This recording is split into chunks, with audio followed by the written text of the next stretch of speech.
নমস্কার। ভারত কথার গ্রন্থি মোচনের ৭৫৫তম পর্বে আপনাদের সবাইকে জানাই সাদর সম্ভাষণ। মহামতি অনন্তলালের পরম আশীর্বাদে আমরা শুনে চলেছি শান্তি পর্বের অন্তর্গত পার্থিবী সমিতির এই বিশাল আলোচনা। এই আলোচনায় আমরা সমস্ত ভাইদের কথা শুনেছি, অর্থাৎ ভীম, অর্জুন, নকুল, সহদেব। এবার কথা বলতে উঠেছেন স্বয়ং দ্রৌপদী। দ্রৌপদী যখন কথা বলছেন তার পূর্বাহ্নে আমরা দেখছি বৈশাম্পায়ন একটা দীর্ঘ না হলেও একটি প্রস্তাবনা তিনি রাখছেন। সেখানে রাখছেন ভাইরা কে কেমন ভাবে বসে আছেন এবং বিশেষ করে যুধিষ্ঠিরের সেই উপস্থিতি। যুধিষ্ঠিরকে সেখানে তুলনা করা হয়েছে যূথপতি গজপতির সাথে। সমগ্র হস্তি পরিবারের যিনি প্রধান সেই যূথপতির সাথে তুলনা করা হয়েছে যুধিষ্ঠিরকে। হস্তির মধ্যে যে গাম্ভীর্য আছে, যেমন একটি বিরাট পাহাড়ের কাছে গেলে আমাদের তার বিশালত্বের মধ্যে আমরা একটা গাম্ভীর্যকে লক্ষ্য করি, গম্ভীরতা, ধ্যানময়তা, ধ্যান গম্ভীর, ওই যে ভূধর। সেরকমই এই যূথপতির মধ্যেও এই হস্তি কুলের যিনি প্রধান, তার মধ্যেও সমস্ত হস্তির মধ্যেই একটা গাম্ভীর্য বা গভীরতা রয়েছে। আর এটিকে লক্ষ্য করেও দেখুন, রামায়ণের মধ্যে রামচন্দ্র এবং লক্ষ্মণকেও সেই হস্তির সাথেই তুলনা করা হচ্ছে, হস্তির গাম্ভীর্যের সাথে।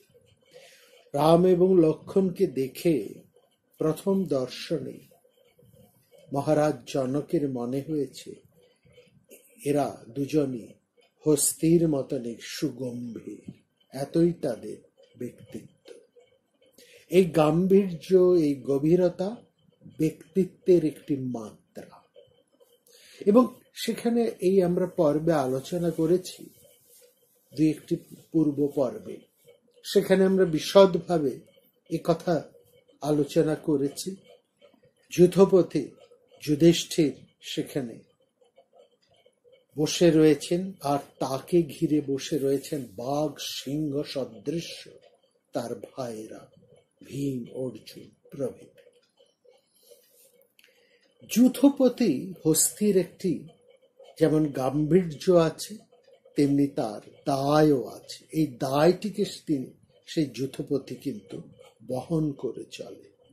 সমস্ত হস্তি পরিবারের শিশু থেকে বৃদ্ধ পর্যন্ত এই সমগ্র হস্তি কুলের দায় সেই যূথপতির, এবং যূথপতির নির্দেশ অনুসারেই প্রত্যেকটি হস্তি সদস্য তাকে অনুসরণ করে চলে। কেউ তাকে অমান্য করার সাহস পায় না।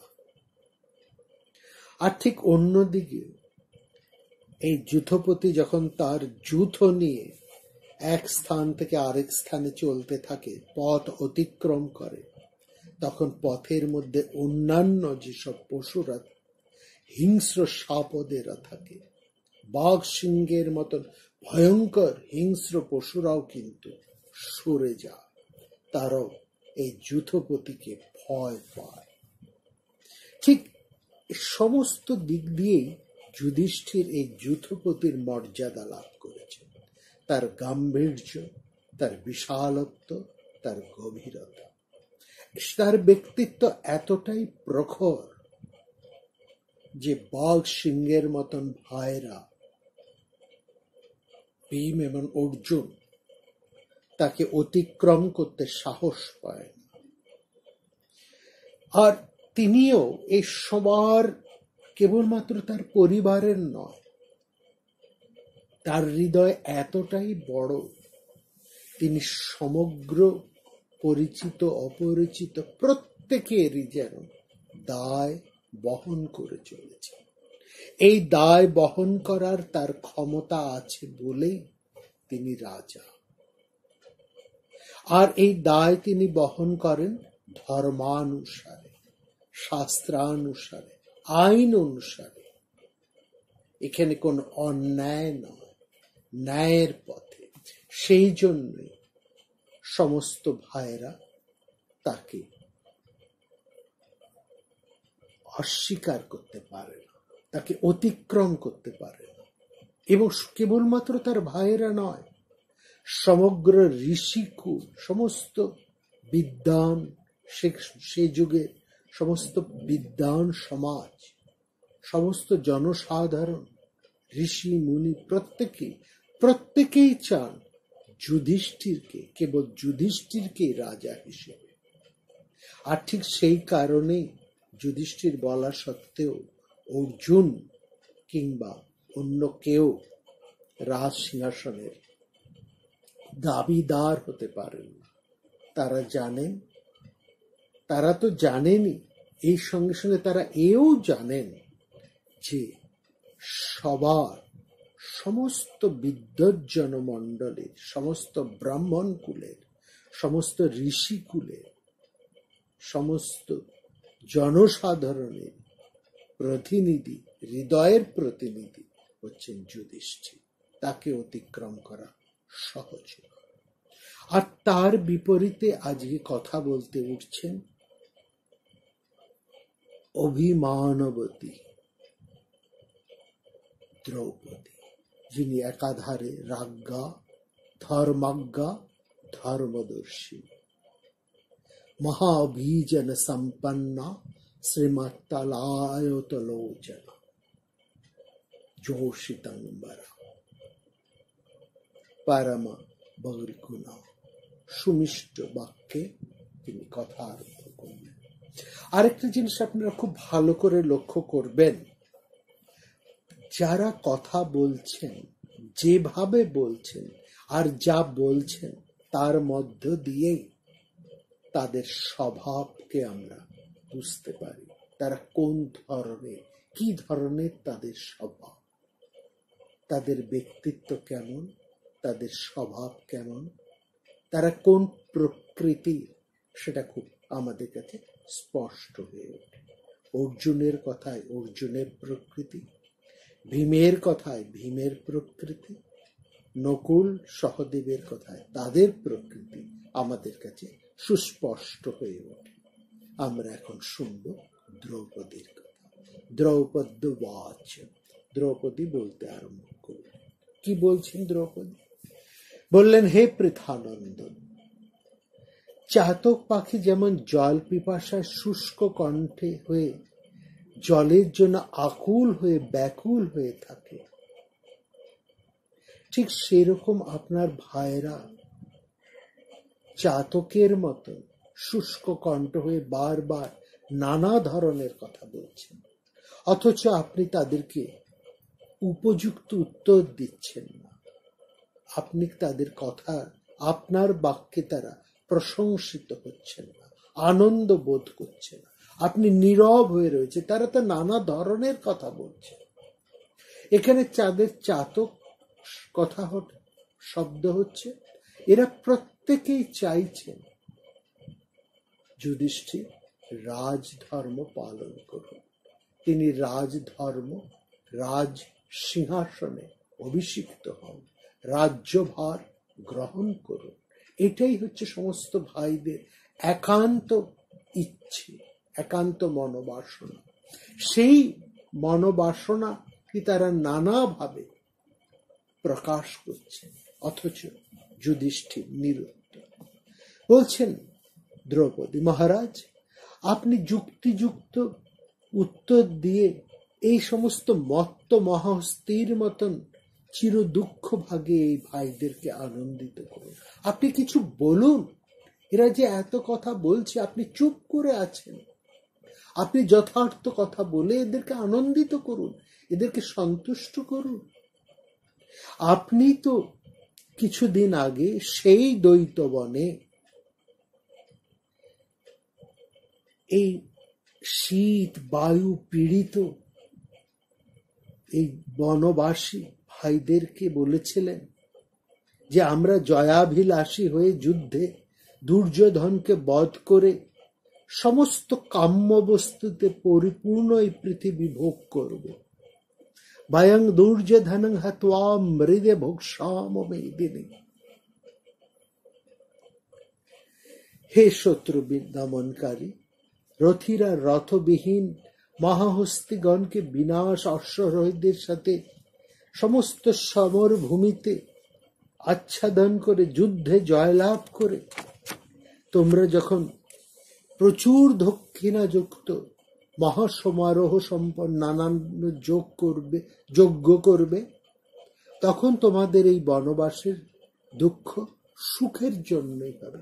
এ কথা তো আপনিই বলেছেন যখন তোমরা জয়ী হবে, জয় লাভ করবে দুর্যোধনকে বধ করে এবং প্রচুর দক্ষিণাযুক্ত মহাসমারোহে নানাবিধ যজ্ঞ করবে, তখন তোমাদের এই বনবাসের সমস্ত দুঃখ সুখের কারণ হয়ে উঠবে।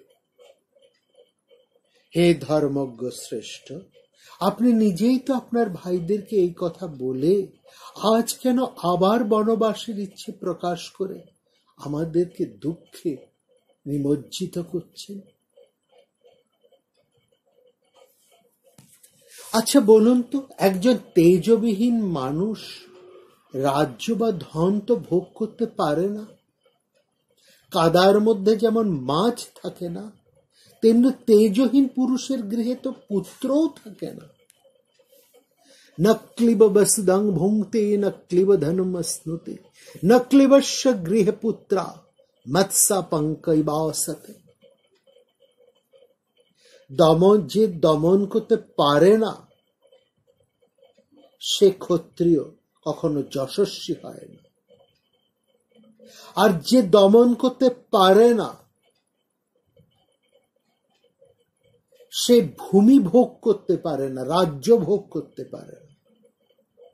আর একজন দণ্ডদানে অসমর্থ রাজা প্রজারা সুখ শান্তি লাভ করে। দ্রৌপদী এভাবে রাজার দণ্ডনীতির কথা তুলে নিয়ে আসছে। এই দণ্ডনীতির সাথে দমন শব্দটি রয়েছে। বলছেন যে ক্ষত্রিয় দণ্ড প্রয়োগ করতে পারে না, অর্থাৎ দমন করতে পারে না, তার যশ হয় না। যে দণ্ড প্রয়োগ করতে পারে না, দমন করতে পারে না, সেই অসমর্থ পুরুষ কখনো এই পৃথিবী ভোগ করতে পারে না।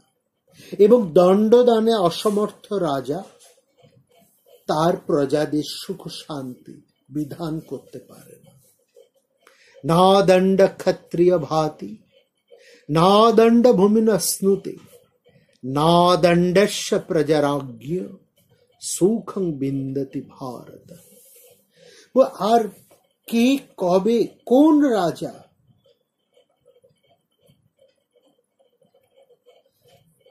সৌহার্দ্য, মিত্রতা, দান, অধ্যয়ন, তপস্যা এর মাধ্যমে রাজ্য লাভ করেছে? মহারাজ, সমস্ত প্রাণীর প্রতি সৌহার্দ্য অর্থাৎ মিত্রতা, দান, অধ্যয়ন, তপস্যা এ তো ব্রাহ্মণের ধর্ম, এ তো রাজধর্ম নয়। মিত্রতা সর্বভূতেষু দানাধ্যয়নম তপঃ ব্রাহ্মণস্যৈব ধর্মস্নান রাজ্য রাজসত্যম। বলছে কল্যাণ সর্বভূতেষু, এটা হচ্ছে সন্ন্যাসীর ধর্ম। সর্বভূতে মিত্রতা, দান, অধ্যয়ন এগুলো ব্রাহ্মণের ধর্ম, রাজার ধর্ম তা নয়। রাজা প্রয়োজনে প্রাণীর সাথে যুদ্ধ করবে, তাকে দমন করবে, দণ্ডদান করবে, প্রয়োজনে তার ধন ছিনিয়ে নেবে, শত্রুর ধন ছিনিয়ে নেবে। সে তার তপস্যা হচ্ছে শক্তির তপস্যা, তার অধ্যয়ন হচ্ছে ক্ষত্র বীর্যের অধ্যয়ন। অন্যথা বাকি যা কিছু পথে আপনি চলেছেন এ তো ব্রাহ্মণের পথ, ক্ষত্রিয়ের পথ তো নয়। দুষ্টের দমন, শিষ্টের পালন এবং যুদ্ধের পৃষ্ঠ প্রদর্শন না করা, এই হচ্ছে রাজার ধর্ম, এই হচ্ছে রাজধর্ম। দ্রৌপদী সেই রাজধর্মের কথা তুলছেন, বলছেন দুষ্টের ধর্ম, असतं प्रतिषेधश्च, অসতের প্রতিষেধক দুষ্টের দমন, असतं प्रतिषेधश्च सत्यञ्च परिपालयन्, সত্য মানে এখানে শিষ্ট, তার পরিপালন। एष राज्ञं परम धर्म चाप समरे चा पालयन, রাজার পরম ধর্ম হচ্ছে যুদ্ধে বিপদের সম্মুখে পলায়ন না করা, এই হচ্ছে রাজার প্রধান ধর্ম। রাজার ক্ষমাও থাকে, রাজার ক্রোধও থাকে, তিনি কাউকে সম্মানও দেন, কাউকে তিনি দণ্ডও দেন, কাউকে তিনি সম্মান দক্ষিণাও দান করেন, কাউকে তিনি জরিমানা বা দণ্ড দান করেন, আবার দণ্ড তিনি করও আদায় করেন, ভয় সৃষ্টিও করেন, অভয় দান করেন, অর্থাৎ তিনি নিগ্রহ অনুগ্রহ স্থান বিশেষে, কাল বিশেষে, লোক বিশেষে, অবস্থা বিশেষে যে যিনি সঠিকভাবে করেন সেই রাজাই রাজধর্ম। যস্মিন ক্ষমা চ ক্রোধশ্চ দানাদানে ভয়াবহে নিগ্রহানু অনুগ্রহ চ ভৌ সবই ধর্মদি উচ্যতে। কেবল শাস্ত্রগান, দান, মিষ্ট বাক্য, যজ্ঞ কিংবা প্রার্থনা, এই মাধ্যমে তো আপনি পৃথিবী লাভ করেন। আপনি এই পৃথিবী লাভ করেছেন যুদ্ধ করে, আপনার ক্ষত্র শক্তিতে। শাস্ত্র জ্ঞানে, মিষ্ট বাক্যে কিংবা যজ্ঞ তপস্যায় বা প্রার্থনায় কৌরবেরা আপনার হাতে এই পৃথিবী তুলে দেয়নি মহারাজ। আপনি এই পৃথিবী লাভ করেছেন শক্তির মাধ্যমে। হস্তি, অশ্ব, রথ, পদাতি সমূহ প্রভু শক্তি, মন্ত্র শক্তি এবং উৎসাহ শক্তি, এই তিন শক্তির মাধ্যমেই আপনি এই পৃথিবীকে জয় করেছেন। অর্থাৎ এখানে রাজার যে তিন ধরনের শক্তির কথা আমরা শুনেছি, তার প্রভু শক্তি, তার মন্ত্র শক্তি এবং উৎসাহ শক্তি, সেই তিন শক্তির কথাই এখানে দ্রৌপদী বলছেন। অর্থাৎ আমরা তো আগেই বলেছি দ্রৌপদী রাজধর্মবিদ। তিনি রাজার সেই সামরিক শক্তির কথা বলছেন, বলছেন তার প্রভু শক্তির কথা, বলছেন তার মন্ত্র শক্তির কথা, বলছেন তার উৎসাহ শক্তির কথা। বলছেন এই তিন শক্তির নিয়ে এবং অসাধারণ বীরত্ব সহকারে যুদ্ধ করেই আপনি এই শত্রুপক্ষকে জয় করছেন। অর্থাৎ আপনার বিপরীতে যারা ছিলেন তাদের যেমন সামরিক শক্তি ছিল, তাদেরও সেই প্রভু শক্তি, মন্ত্র শক্তি, উৎসাহ শক্তি ছিল এবং তারা অসাধারণ বীর। ভীষ্ম, দ্রোণ, কর্ণ, অশ্বত্থামা, কৃপ, তাদের এই ধরনের শক্তিমত্তা ছিল। তাদের প্রত্যেকেরই প্রভূত ক্ষত্র শক্তি ছিল, প্রভুত্ব শক্তি ছিল, মন্ত্র শক্তি ছিল, উৎসাহ শক্তি ছিল, অসাধারণ বীর তারা। আপনি তাদেরকে বিধ্বস্ত করে সেই জয়লব্ধ রাজ্যকে ছিনিয়ে এনেছেন। এখন আপনি সেই জয়লব্ধ রাজ্যকে ভোগ করুন।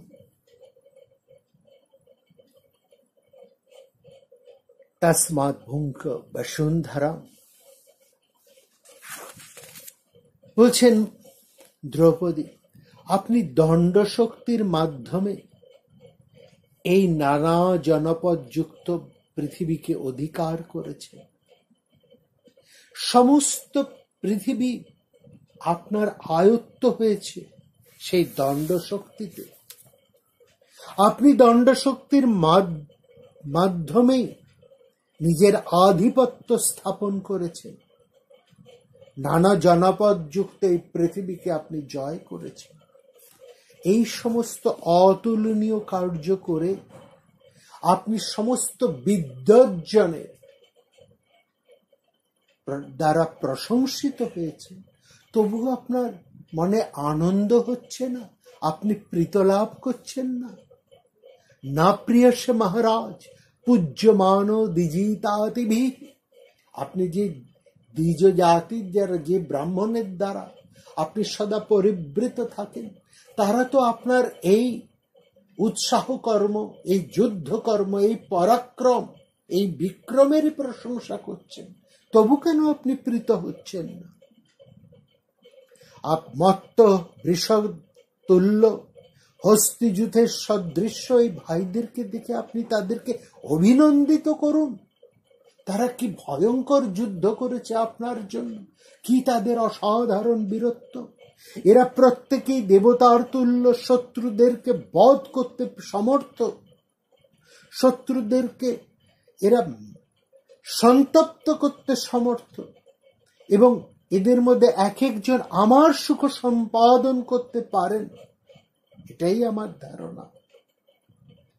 ইন্দ্রিয়গণ যেমন সমবেত হয়ে শরীর ক্রিয়া সম্পাদনে সমর্থ হয়, সেই রকমই আমার এই সকল নরশ্রেষ্ঠ স্বামীরা সমবেত হয়ে কি আমার সুখ সম্পাদনে সমর্থ হবেন না? অর্থাৎ আপনি যদি রাজপদে বৃত হন, রাজত্ব গ্রহণ করেন, তাহলে আমার এই স্বামীরাও আনন্দিত হবে, তারাও তাদের স্বধর্ম পালন করবে, এবং আমার স্বামীরা যদি রাজপদবৃত হয়, তাহলেই তো আমি সুখ ভোগ লাভ করব, তবেই তো তারা আমাকে সুখী করতে পারবে। এবং আমার সর্বজ্ঞা সর্বদর্শিনী শাশুড়ি কুন্তী দেবী, শ্বশ্রু কুন্তী দেবী, তিনি তো মিথ্যে বলেননি যে পাঞ্চাল নন্দিনী যুধিষ্ঠির তোমাকে অসাধারণ সুখে সবসময় রাখবে। অনৃতং না বিবৃচ্ছা শ্বশ্রু সর্বজ্ঞা সর্বদর্শিনী যুধিষ্ঠিরস্তং পাঞ্চালী সুখে ধাস্যত্ব অনুত্তমে। আপনি দ্রুত পরাক্রম প্রকাশ করে বহু সহস্র রাজাকে বধ করে যে জয় লাভ করেছেন, এখন মোহবশত সেই জয়লাভকে ব্যর্থ হতে দেবেন না মহারাজ। এখন আপনার মোহবশত তো সেই জয় একে পরাজয়ে পরিণত হচ্ছে। এবার দ্রৌপদী ভীষণ অসন্তুষ্ট হয়ে উঠেছে, আবার ফিরে গেছেন সেই দ্রৌপদী, যেই দ্রৌপদীকে আমরা দেখছি বনপর্বে, যে ভাষায় তিনি ভৎসনা করতেন যুধিষ্ঠিরকে, এতক্ষণ তিনি সুমিষ্ট বচনে নানাবিধ রাজধর্মের কথা তুলে, দণ্ডনীতির কথা তুলে মহারাজ যুধিষ্ঠিরকে প্রচোদিত করতে চেয়েছেন, তাকে প্রতিষ্ঠা করতে চেয়েছেন রাজধর্মে। কিন্তু যুধিষ্ঠির নিশ্চুপ ভাবকে লক্ষ্য করে তিনি ভীষণ উত্তেজিত হয়ে পড়েছেন। বলছেন, আপনার ভাইরা যদি আপনার মতন পাগল না হতেন, তাহলে অন্যান্য নাস্তিকদের সাথে আপনাকেও বন্ধন করে তারাই রাজ্য শাসন করত। কি ভয়ঙ্কর কথা বলছেন দ্রৌপদী। यदि सुरनुमत्ता भ्रातरस्ते नराधिपः बन्धातं नास्तिकै सार्धं प्रशासे বসুন্ধরা। অর্থাৎ সরাসরি যুধিষ্ঠিরকে উন্মাদ বলছেন দ্রৌপদী, যেন যুধিষ্ঠিরের এই আচরণ উন্মাদের মতো। বলছেন, আপনার ভাইরা যদি উন্মত্ত না হতেন, তাহলে অন্যান্য নাস্তিকদের মতন আপনাকে বেঁধে তারা রাজ্য শাসন করত। তাদের ধর্মাধর্ম বোধ আছে, সেই জন্যই তারা বারবার আপনাকে অনুরোধ করছে, তাদের কথা ফিরিয়ে দেবেন না। বলেই বলছেন, যে মানুষ নিজের ভালো বোঝে না, সে মূর্খ এই ধরনেরই কাজ করে। অতএব রাজা, আপনি মোহমোহত সেরকম উন্মাদ রোগগ্রস্তই হয়েছে। অতএব নাসিকা দ্বারা গ্রহণযোগ্য ধূপ এবং অঞ্জনরূপ ঔষধ দ্বারা আপনার সেই ঔষধ রোগের চিকিৎসার আবশ্যক। দ্রৌপদী সরাসরি তার জ্যেষ্ঠ স্বামীকে উন্মাদ বলছেন আপনি উন্মাদ হয়েছেন মহারাজ, আপনার চিকিৎসার প্রয়োজন। যে মানুষ উৎপথগামী হয়, ওষুধের মাধ্যমে তার চিকিৎসা করাই কর্তব্য। ভেষজই সচিকিৎসা স্বাদ ইয়া উন্মার্গে না গচ্ছতি। দ্রৌপদীর বক্তব্য এটাই, যে মানুষ যুদ্ধ জয় করে, যে ক্ষত্রিয় নিজের পরাক্রম প্রদর্শন করে রাজধর্ম পালন করে না, তাকে উন্মাদ ছাড়া আর কি বা বলা যায়। বলছেন, হে ভরত শ্রেষ্ঠ, এবার দ্রৌপদী নিজের কথা বলছেন, হে ভরত শ্রেষ্ঠ, আমি পুত্রহীনা হয়েও আমার সমস্ত ছেলেদেরকে আমি হারিয়ে জীবন ধারণ করার ইচ্ছে করছি। তাহলে তো স্ত্রীদের মধ্যে আমি সর্বপ্রকারেরই অধম। আমারই তো পাগল হয়ে যাবার কথা ছিল।